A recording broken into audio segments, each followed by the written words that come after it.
เมื่อเวลา 9 นาฬิกาของวันนี้ค่ะ 3 เมษายน 2568 นายชัชชาติ สิทธิพันธ์ ผู้ว่าราชการกรุงเทพมหานคร ได้แถลงถึงสถานการณ์ช่วยเหลือผู้ประสบภัยเหตุแผ่นดินไหวจากเหตุการณ์ตึกสตง.แห่งใหม่พังถล่มว่าเช้าวันนี้ที่เราหยุดใช้เครื่องจักรหนักจากเมื่อวานนี้ตามยุทธวิธีคือเราเอาเครื่องจักรหนักลงเพื่อเปิดทางเข้าไป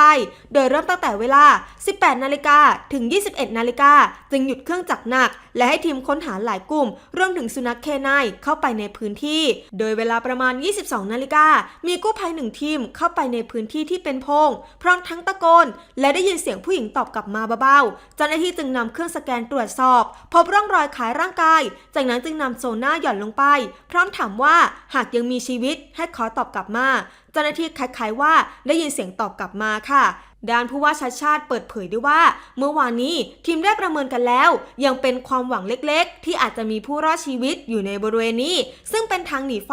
และตรงกับที่ทางผู้เชี่ยวชาญคาดไว้และตนก็กล่าวมาตลอดว่าหากมีผู้รอดชีวิตจะอยู่ที่ทางหนีไฟเมื่อวานนี้เป็นวันที่เราพบทางหนีไฟอย่างชัดเจนทีมกู้ภัยจึงเริ่มพยายามค้นหาหากมีผู้รอดชีวิตต้องเอาคนนี้ออกมาก่อนแต่ปัญหาอุปสรรคหลักคือมีคอนกรีตหนา3 แผ่นหนักประมาณ60 ตันวางอยู่ทำให้ต้องตัดและยกคอนกรีตเหล่านี้ทั้งคืนอย่างไรก็ตามเช้าวันนี้เวลา 6:30 นาทีสามารถยกคอนกรีต3 แผ่นดังกล่าวออกหมดแล้วและเริ่มเอามือขุดลงไปคาดการว่าจุดที่พบสัญญาณชีพอยู่ลึกลงไปประมาณ3 เมตรต้องขอบคุณทีมอาสาและทีมนานาชาติซึ่งทำงานกันทั้งคืนอย่างไม่รู้จักเหน็ดเหนื่อยทางนี้ปัจจุบันเราก็ยังคงดำเนินการต่อไปโดยให้หยุดเครื่องมือหนักจนถึงเวลา 13 นาฬิกาเนื่องจากทำให้เกิดการสั่นไหวและอาจเกิดอันตรายกับผู้ที่ปฏิบัติงานอยู่ในโซน B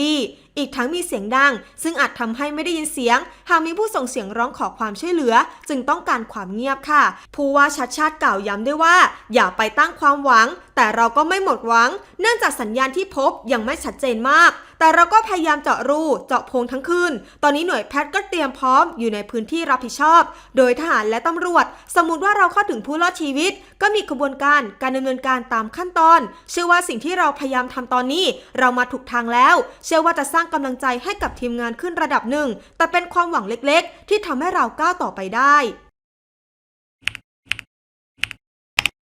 ติดตามต่อกดค้นหาพิมพ์คำว่า WRN